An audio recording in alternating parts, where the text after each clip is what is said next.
بسم اللہ الرحمن الرحیم نحمدہ ونصلی ونسلم علی رسولہ الکریم اما بعد۔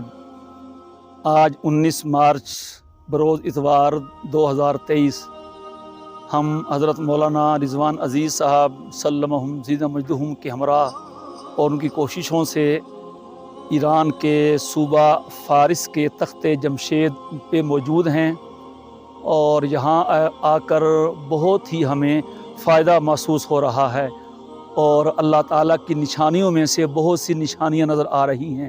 پس منظر میں جو آپ کو نظر آ رہا ہے یہ تخت جمشید ہے، اور کئی سو سال یہاں پر بادشاہوں نے حکومتیں کی ہیں۔ نوشیروان بادشاہ کا تخت بھی یہاں تھا، اور جمشید بادشاہ تو مشہور ہے، اس کا تخت بھی یہاں تھا۔ انسان نے اپنی عارضی زندگی کی عیاشی کے لیے کیا کچھ نہیں کیا، اور بالآخر سب کچھ چھوڑ کے چلا گیا۔ یہاں آ کر قرآن کریم کی یہ آیت زبان پہ آ رہی ہے کہ فجعلناہم احادیثا، کہ لوگ اس طرح حکومتیں کرتے تھے، عیاشیاں کرتے تھے، بالآخر ہم نے انہیں قصے کہانیاں بنا دیا۔ اب یہ ان کا تذکرہ کتابوں میں ملتا ہے، قصے کہانیوں کے طور پہ ملتا ہے، لیکن نہیں ہے ان کا نام و نشان۔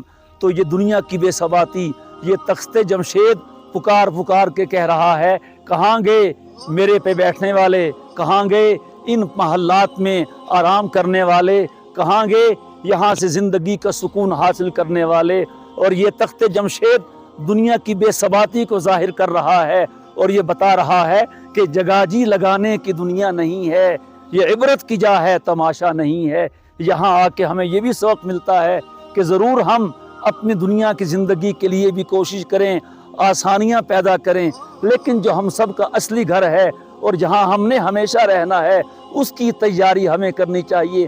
تاریخ کے مطالعے سے یہ پتہ چلتا ہے کہ انسان کی اکثریت نے یہاں رہنے کے لیے بڑے جتن کیے ہیں، بڑی کوششیں کی ہیں، اپنی ساری صلاحیتیں اس پہ کھپا دی ہیں، لیکن سب کچھ بنا بنایا چھوڑ کے چلا گیا۔ اور بہت کم وہ لوگ ہیں کہ جنہوں نے یہاں رہ کر اپنے وطن اصلی کی تیاری کی ہے، جن کے بارے میں حضور نے فرمایا تھا الکیس من دان نفسہ وعمل لما بعد الموت، کہ عقل مند وہ ہے جو اپنے آپ کو پہچانے اور موت کے بعد کی تیاری کرے۔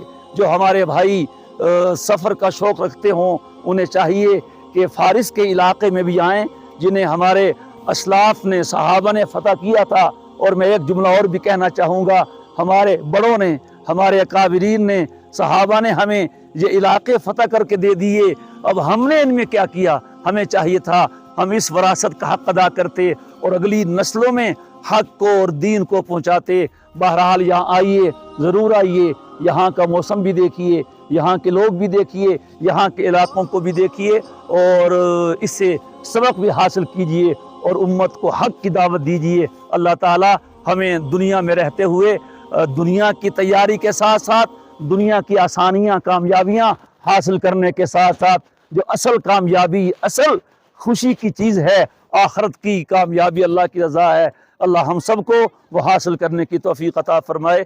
السلام علیکم ورحمۃ اللہ وبرکاتہ۔